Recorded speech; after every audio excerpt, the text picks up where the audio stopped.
2025, l'année qui débute, marque à la fois les 15 ans du terrible séisme dévastateur en Haïti, et le bicentenaire de la dette imposée par la France à son ancienne colonie. L'année de tous les dangers aussi pour Haïti, pays francophone des Caraïbes, en plein chaos où les gangs font régner la terreur. Ils contrôlent la quasi-totalité de la capitale Port-au-Prince. Nous recevons ce soir Leslie Voltaire, président du Conseil de transition de la République d'Haïti. Bonsoir, Monsieur le Président. Soyez le bienvenu sur TV5 Monde. Vous venez tout juste d'être reçu par votre homologue français à l'Élysée, Emmanuel Macron. Comment s'est passé l'échange? Quel message lui avez-vous délivré? Et que vous a-t-il dit? Bonsoir à tous les téléspectateurs de TV5. Et le président a été très cordial. Et nous avons évoqué les problèmes et les difficultés que traverse mon pays sur le point de vue de la sécurité, sur le point de vue de la réforme constitutionnelle, sur la conférence nationale, le référendum sur la Constitution, les élections qui doivent se tenir en novembre prochain. Élection présidentielle? Élection présidentielle, parlementaire et municipale. La date est fixée? La date est fixée pour autour du 15 novembre. D'accord. Mais on doit passer le pouvoir à un gouvernement élu, légitime, le 7 février 2026. Et que vous a dit Emmanuel Macron? Eh bien, il a été très attentif aux problèmes de sécurité. Il a promis de renforcer le blocus pour éviter le trafic de drogue entre la Colombie et Haïti. Un blocus qui se fera avec les forces navales colombiennes sur demande du président Petro.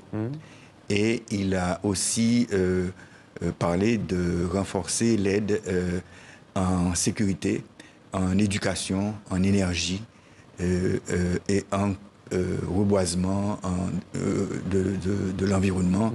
Et aussi, sur ma suggestion, d'aider à former un corps civique qui inclurait les enfants soldats, les jeunes qui sont au chômage, pour aller et aider au reboisement du pays. Quand vous dites les enfants soldats, ce sont les enfants enrôlés dans les gangs armés, notamment à Port-au-Prince? Ce sont les enfants des rues qui ont été enrôlés et qui sont exploités par les gangs et qui servent de bouclier humain aux gangs. Comment expliquez-vous, Monsieur le Président, qu'en Haïti, ces gangs armés soient aussi puissants au point de contrôler désormais, on le dit depuis maintenant des mois, une grande partie de Port-au-Prince? D'abord, ils avaient été soudoyés par des politiciens et des hommes d'affaires très puissants, mais maintenant, ils se sont indépendisés et libérés et ils contrôlent un trafic de cocaïne et d'autres drogues illicites. Ils contrôlent un trafic de munitions et d'armes. C'est un trafic très lucratif. Et ils font aussi un trafic d'organes. Trafic d'organes? Oui. C'est-à-dire? C'est-à-dire qu'ils tuent des gens et enlèvent leurs organes et les exportent vers l'étranger. Comment Haïti a-t-il pu en arriver là? Eh bien, c'est depuis le tremblement de terre. On a eu un effondrement de l'État. Ensuite, on a eu une présidence qui a légalisé les bandits.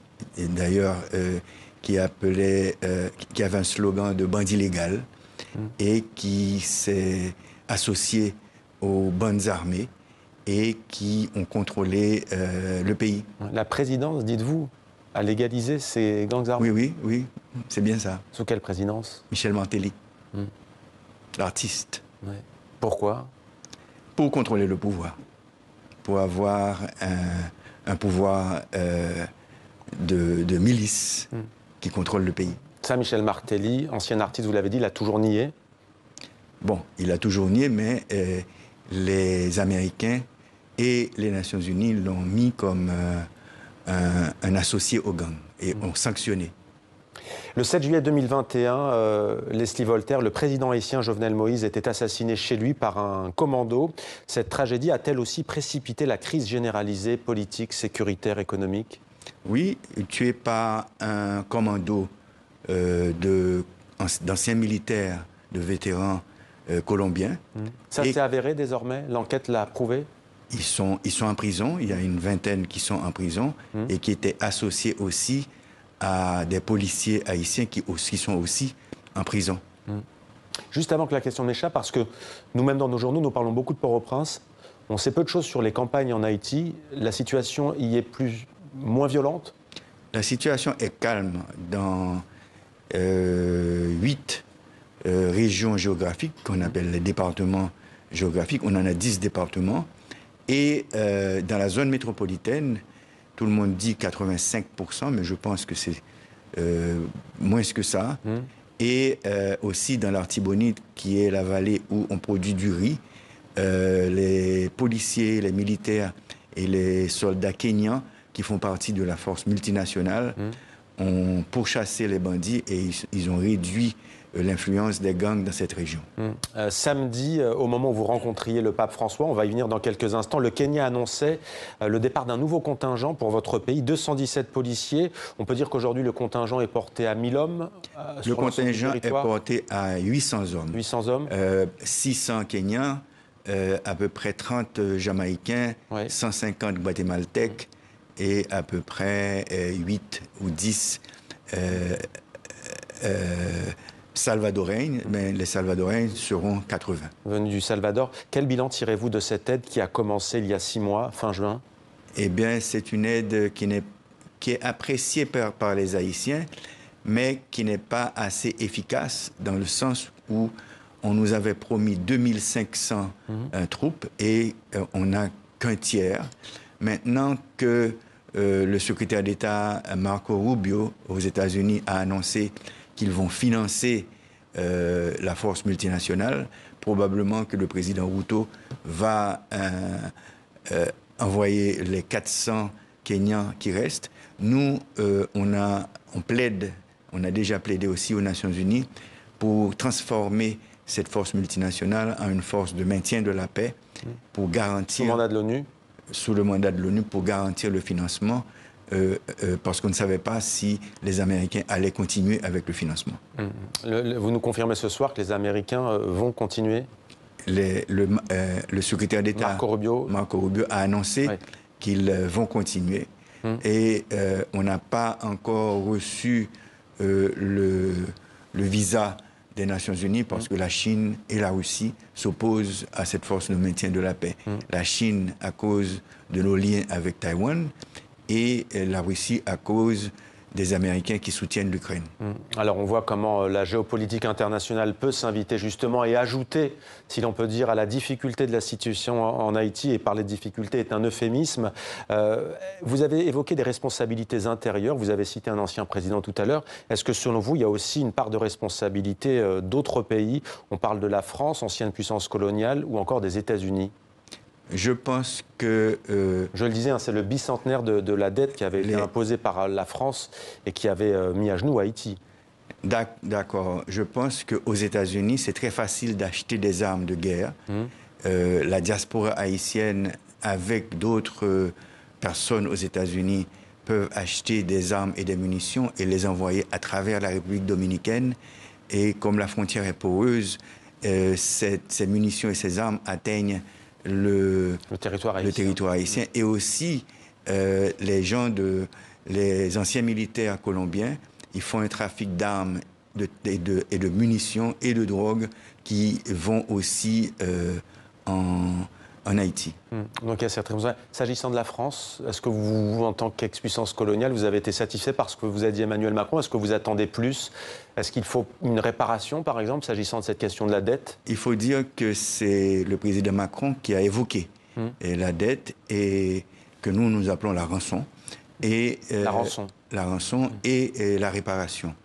Nous disons que pour la réparation, il faudrait que dans les livres d'histoire, les Français, les élèves, les étudiants, la population sachent que la France a eu à établir un système esclavagiste en Haïti au XVIIe et au XVIIIe siècle et que ce système esclavagiste a des séquelles sur Haïti. Il faudrait que les élèves et les étudiants français sachent que la monarchie française a inventé un code noir qui classait les Haïtiens en plusieurs catégories, blancs, carterons, mulâtres, et Sacatra, Grimaud, etc., qui sont toujours en vigueur en Haïti.